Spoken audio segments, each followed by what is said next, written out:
Hello बच्चों, let's read a given question. The question says figure shown plane waves refracted from air to water using Huygens principle. A, B, C, D, E are length on the diagram. The refractive index of water with respect to air is. Option A given है A by E, option B given है B by E, option C given है B by D, option D D by B.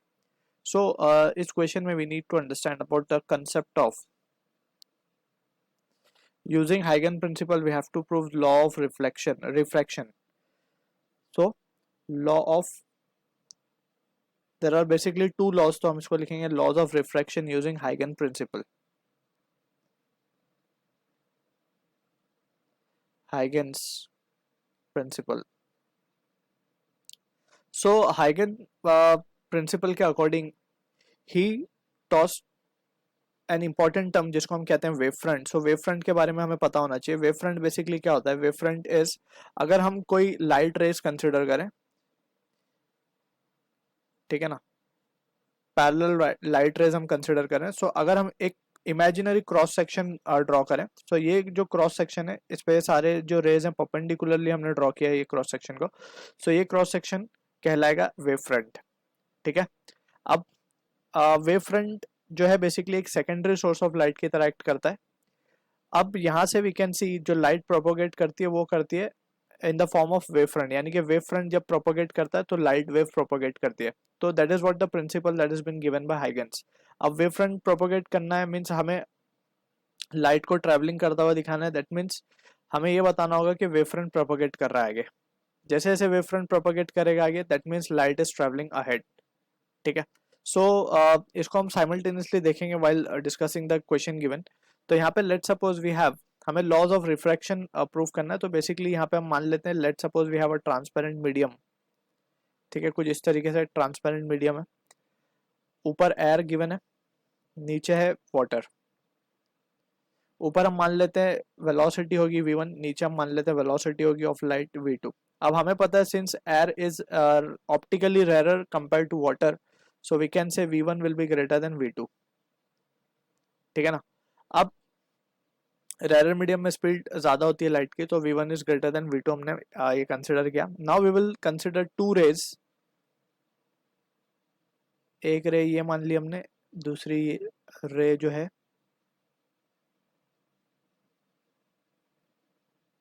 ये मान ली. ठीक है. अब ये जो दो सेट ऑफ रे हैं उसका अगर हम क्रॉस सेक्शन देखेंगे तो ये एक वेव फ्रंट कहलाएगा. राइट. अब ये वेव फ्रंट की लेंथ हमें क्वेश्चन में ए गिवन है, वी कैन सी क्लियरली.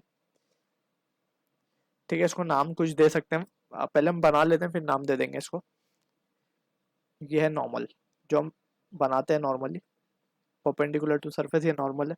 तो ये एंगल ऑफ इंसिडेंस हो जाएगा आई. ठीक. फर्दर इफ वी से ये लेंथ हमें बी गिवन है. यहाँ पे अगर हम देखें तो ये पॉइंट अगर हम मान ले लेट से ये पॉइंट ए है हमारा, ये बी है, तो ये एक ए बी जो है ये एक वेव फ्रंट कहलाएगी. जैसे हमने यहाँ पे शो किया, दो लाइट रेज हमने बहुत सारी शो की थी. अब ये इस पर हमने क्रॉस सेक्शन ड्रॉ किया परपेंडिकुलर, तो वैसे हमने क्रॉस सेक्शन लिया ए बी. ठीक है. दो सेट ऑफ रेज में हमने क्रॉस सेक्शन बना जो कि एक वेव फ्रंट है. तो ये इंसिडेंट वेव फ्रंट है. इसको हम क्या कहेंगे? Incident wave front. Wave front को हम डब्ल्यू एफ लिख रहे हैं. ठीक है. ये है ए बी. अब now further if we look into it, A point से लाइट रे जो है रिफ्रैक्ट हो जाएगी नीचे की तरफ.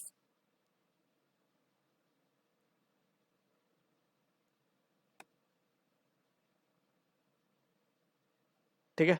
नीचे की तरफ लाइट रे रिफ्रैक्ट हो गई. अब हमें बनाना है सेकेंडरी वेवलेट. सेकेंडरी वेवलेट किस तरीके से बनाना है? तो हमें क्या करना होगा, ये जो डिस्टेंस है ये लेट से पॉइंट सी है, तो बी और सी से हम क्या करेंगे, जब लाइट रे बी से सी की तरफ आएगी उतने टाइम में ये जो फर्स्ट सेट ऑफ रे है वो नीचे की तरफ रिफ्रैक्ट हो जाएगी दूसरे मीडियम में. ठीक है.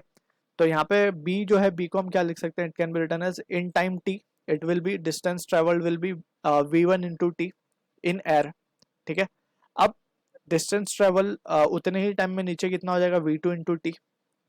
राइट. सो यहाँ पे v2 इंटू टी, क्योंकि v कम है या v2 कम है, तो ये जो डिस्टेंस ट्रेवल होगा ये कम होगा. थोड़ा सा इसको छोटा बना लेते हैं फिर हम.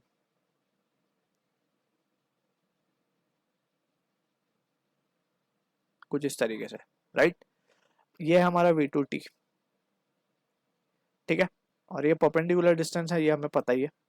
अब यहाँ पे वी कैन सी कि ये एक पॉइंट है हमारा और ये एक पॉइंट है, ठीक है ना। तो अगर हमें अब वेव फ्रंट ड्रॉ करना है, तो वेव फ्रंट ड्रॉ करने के लिए क्या करना पड़ेगा, पहले v1t हम एक आर्क में लेंगे और एक आर्क मारेंगे यहाँ पे इस तरीके से।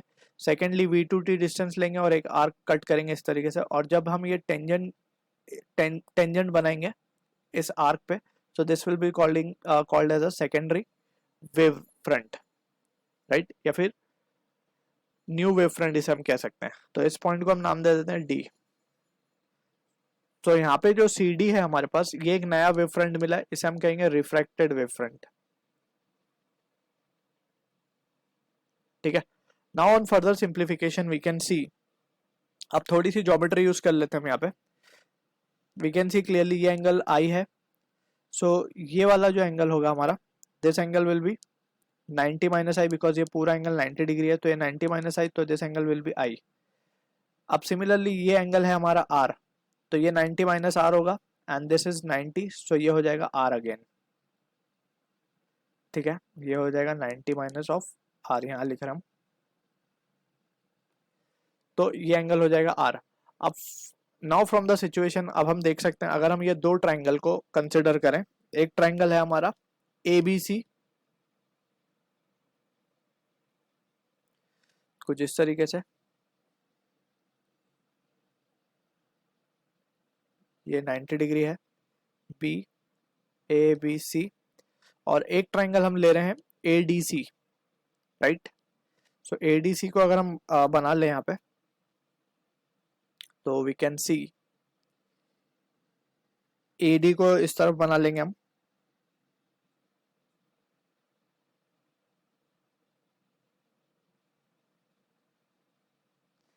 ये पॉइंट हो जाएगा हमारा डी, ये पॉइंट हो जाएगा ए, ये पॉइंट हो जाएगा सी, ठीक है। तो यहाँ पे जो ए बी था हमारा, ए बी क्या था हमारे लिए, ए बी का डिस्टेंस था हमारे लिए बी, सॉरी, ए बी का डिस्टेंस था हमारे लिए स्मॉल ए, जो कि क्वेश्चन में गिवन है, उस हिसाब से हम लिख रहे हैं। बी सी का जो था वो था स्मॉल बी, और ये जो डिस्टेंस था ए सी हमें गिवन है सी, क्वेश्चन के हिसाब से हम बना रहे हैं, ठीक है। और यहाँ पे ए डी को अगर हम देखें, सो ए डी हमारे लिए था वी टू टी, जो कि है यहाँ पे डी गिवन है, ठीक है। और ए सी तो अगेन यहाँ पे सी होगा, और ये जो डिस्टेंस है हमारा सी डी, सी डी को अगर हम देखें तो it is been given as E, right. अब यहाँ पे ये एंगल है हमारा आर, ये एंगल है हमारा 90 डिग्री, राइट। ये एंगल था 90 माइनस ऑफ आर, राइट, उसको ज़रूरत नहीं है लिखने की अभी फिलहाल। ये एंगल अगर हम देखें तो ए पे एंगल है हमारा आई, क्लियर। तो यहाँ से फ्रॉम द फिगर अगर हम साइन आई की वैल्यू निकालें, साइन आई क्या हो जाएगा, ये ट्रायंगल में से sine i will be, sine i को हम लिख सकते हैं अपोजिट अपॉन एडजेसेंट, यानी बी बाई सी। और ये ट्रायंगल में से अगर हम निकालें तो साइन आर की वैल्यू लिख सकते हैं opposite upon, sorry, opposite upon hypotenuse लिख रहे हैं हम, तो बी बाई सी यहाँ हुआ और यहाँ हो जाएगा डी बाई सी, ठीक है। तो अगर हम यहाँ पे इन दोनों को डिवाइड कर दें, sine i upon sine r, so ये क्या मिल जाएगा, sine i upon sine r will be B by D, ठीक है। अब sine i upon sine r basically क्या होता है, it is nothing but the refractive index only. अगर इसको थोड़ा सा और अच्छे से हमें समझना हो तो यहाँ पे हम लिख सकते हैं कि b को हम क्या लिख सकते हैं, b एक्चुअली क्या था, v1t था, और ये था v2t, तो ये क्या आ रहा है हमारे पास, v1 अपॉन v2, राइट। अब यहाँ पे वी कैन सी, जैसे हमने डिस्कस किया कि v1 is greater than v2, and we know के जो रिफ्रैक्टिव इंडेक्स होता है वो इनवर्सली प्रोपोर्शनल होता है स्पीड ऑफ लाइट को, राइट। सो यहाँ से हम एक वो निकाल सकते हैं, that is μ1 upon μ2 will be equals to v2 upon v1, right. तो यहाँ पे हम इसको क्या लिख सकते हैं, μ2 अपॉन μ1 लिखा जा सकता है, क्लियर है। तो फ्रॉम द सिचुएशन अब हम देख सकते हैं, यहाँ पे हमें पूछा गया था रिफ्रैक्टिव इंडेक्स ही निकालना था हमें of water with respect to air. तो refractive index of water with respect to air, इसको हम इस तरीके से लिखेंगे, refractive index of water with respect to air which is μw upon μa, ठीक है ना, इस तरीके से लिखते हैं इसको। अब हमारे केस में वाटर को हमने 2 बोला है, तो ये μ2 अपॉन μ1 होगा। अब μ2 अपॉन μ1 हमें मिला क्या है actually, it is b by D. So हम देख सकते हैं ऑप्शन सी जो है हमारा करेक्ट आंसर है for this question. I hope you understood the solution. All the best.